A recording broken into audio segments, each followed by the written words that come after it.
Hello, today I'm going to tell you a story of Rosina and the firefly. Here we begin. There exists a sleepy town by the shore where the breeze is dipped in leisure and contentment. Not many have heard of Kasna since this place does not exist on any map. It is here that Rosina the sparrow was born. Rosina had two little rosy impressions on her cheek. Her eyes were deep and poetic. She graced life like a song and loved to dance. In the southern corner of Kasna, rising over the wild creepers, there stood an aging willow tree. A playful spring gushed beside it. Rosina would often perch on the branches to admire the glistening spring. Every evening she would fly around Kasna, thinking over the many impossible wonders of life. As time passed, Rosina's world remained tangled in her usual flight of fantasies, until one day she found herself trapped in the knots and chaos of routine. Slowly her songs grew dull and her joy began to fade. Rosina felt imprisoned. To unchain herself from the grasp of boredom, she decided to create a new dream. So wasting no time, she flew down to the grand public library located near the Central Park. Rosina's eyes hungrily scanned the pages of the book of fantasy. She drank in the tales of dragons and unicorns. It was then that a new word caught her attention. In one of the stories, there was a mention of a firefly, a small insect that twinkled like a star.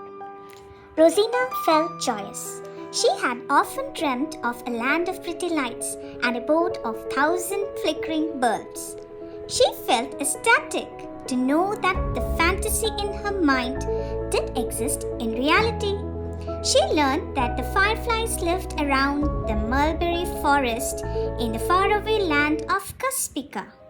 Eager to unshackle herself from the clasp of boredom, she decided to go on a quest to discover this strange creature. Rosina was unaware that her life would change forever with that one intention. Now her mind lay tangled in calculations, measuring the distance and planning her route. Kaspika lay 210 miles to the east of Kasna, a journey that was a little difficult but not impossible. Anticipating a great adventure, she prepared for her journey. She finally soared from Kasna with a map, some food, a tiny box, and a bronze compass chained around her slender neck. For many days and dark nights, she flew resolutely. Her flight took her across empty deserts. The terrain stretched endlessly beyond her vision and will. She had many recurring thoughts of flying back home, but she resisted. The depth of her desire pumped courage and hope into her. All kinds of calms haunted her, but this time, Rosina decided to ignore it all and rise. A new voice echoed inside her. Let me be brave, let me be brave. And so much like the mythical gladiolus, with valor and spirit, Rosina glided through the rough terrain.